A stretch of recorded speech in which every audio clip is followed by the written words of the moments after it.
Ils avaient annoncé une mobilisation inédite depuis l'élection de Nicolas Sarkozy en 2007. Les syndicats ne se sont pas trompés. Comme partout en France, l'appel à la grève a été très bien suivi à Angers. Les manifestants étaient environ 18 000, 40 000 à Nantes et 200 000 dans tout l'Ouest. Il s'agit d'une des plus grandes journées d'action des salariés depuis une vingtaine d'années. Un beau succès pour les syndicats. Le moins qu'on puisse dire, c'est que c'est une manifestation visible, pour reprendre les termes du président de la République. Si je me permettais, aujourd'hui, la preuve est faite que les syndicats ont encore une certaine influence.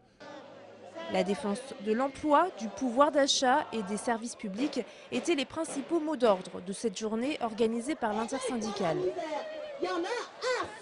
C'est un signe fort qu'on voulait donner en direction des entreprises, en direction du patronat et surtout en direction de l'État, puisqu'on est dans le cadre d'une crise exceptionnelle et que des réponses doivent être apportées à cette crise, notamment par l'État. Les salariés ne doivent pas faire les frais seuls de la crise, ils ne doivent pas être les oubliés. La grève était interprofessionnelle. Elle a réuni des salariés du public et du privé. Dans le cortège, il y avait également des retraités, des étudiants et des lycéens. Beaucoup de monde donc pour exprimer une angoisse grandissante face aux conséquences de la crise. La marée humaine a envahi les voies sur berge, perturbant ainsi la circulation toute la matinée. Le cortège s'est ensuite dispersé place Leclerc.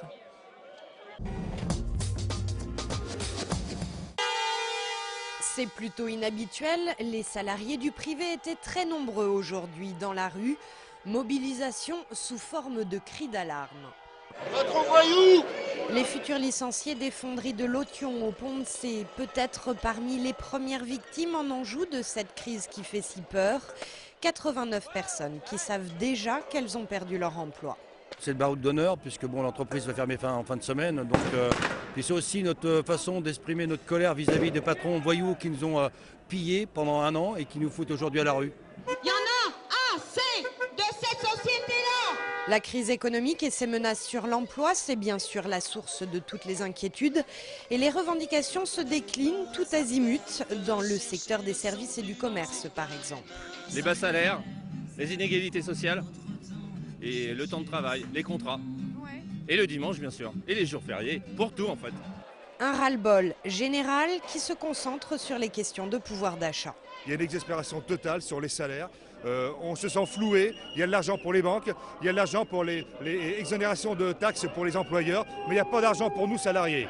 Quand on voit que plus on travaille et moins on gagne, il est où le fameux travailler plus pour gagner plus?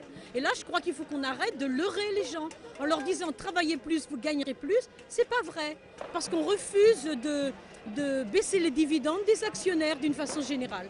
Amertume et scepticisme de manifestants qui demandaient aujourd'hui au gouvernement et au patronat de revoir leur position face à la crise.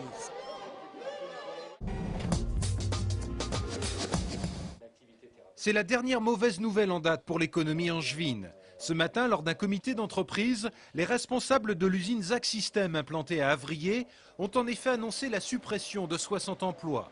Ce site de production, qui fabrique des principes actifs pour l'industrie pharmaceutique, emploie actuellement 242 salariés. Depuis l'été dernier, l'entreprise est confrontée à une baisse importante des commandes et une forte concurrence des pays asiatiques. Du coup, le chiffre d'affaires dégringole littéralement. Alors l'année dernière, nous prévoyons un chiffre d'affaires de 43-45 millions d'euros. Et cette année, notre prévision de chiffre d'affaires a été révisée à 35-38 millions de chiffre d'affaires. Zac System, qui se rappelle d'un plan de réduction d'effectifs d'une trentaine de salariés, se lance donc dans une nouvelle purge qui va concerner cette fois-ci 60 postes. Pour les responsables de l'entreprise, l'objectif est d'accompagner le plus possible les personnes qui veulent partir d'elles-mêmes. Cette mesure, on va prendre le temps de bien la mettre en œuvre, de bien laisser aux gens qui pourraient être intéressés par des perspectives externes ou par des créations d'entreprises ou par des projets personnels, de prendre le temps de s'informer. On aura aussi une cellule d'accompagnement à ce niveau-là. La seule éclaircie à l'horizon concerne les investissements dans l'usine d'Avrier qui devrait se monter à 4 millions d'euros cette année. La preuve pour la direction que la pérennité du site n'est pas menacée. Il faut condamner les propos inacceptables et scandaleux de cet évêque qui nie le drame de l'extermination des Juifs. La phrase du jour est signée de Monseigneur Emmanuel Delmas, l'évêque d'Angers, qui s'est exprimé sur les ondes de nos confrères de RCF Anjou. Monseigneur Delmas est en effet revenu sur la polémique qui secoue actuellement l'Église et qui concerne la levée de l'excommunication de 4 évêques intégristes, dont l'un d'entre eux, Monseigneur Williamson, a nié récemment l'existence des chambres à gaz durant la Seconde Guerre mondiale. Tenue complète obligatoire. Aujourd'hui, à l'école du Feu de Feneux, les hommes rouges avaient donné rendez-vous aux hommes verts.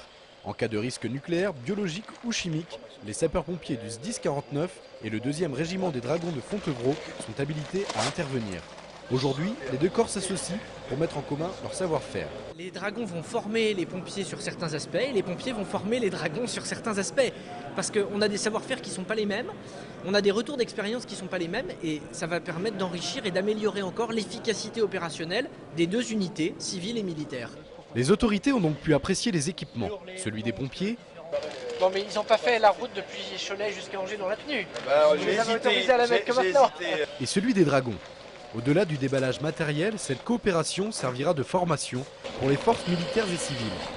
Il y a des compétences communes dans le domaine nucléaire, biologique et chimique. Donc il est intéressant pour nous d'avoir un partenariat avec les pompiers dans la mesure où, en cas de risque majeur sur le territoire métropolitain, on peut être amené à travailler en commun avec la structure des pompiers. Après une coopération commune en mai dernier, les 2 corps se réuniront une nouvelle fois au printemps pour un exercice grandeur nature.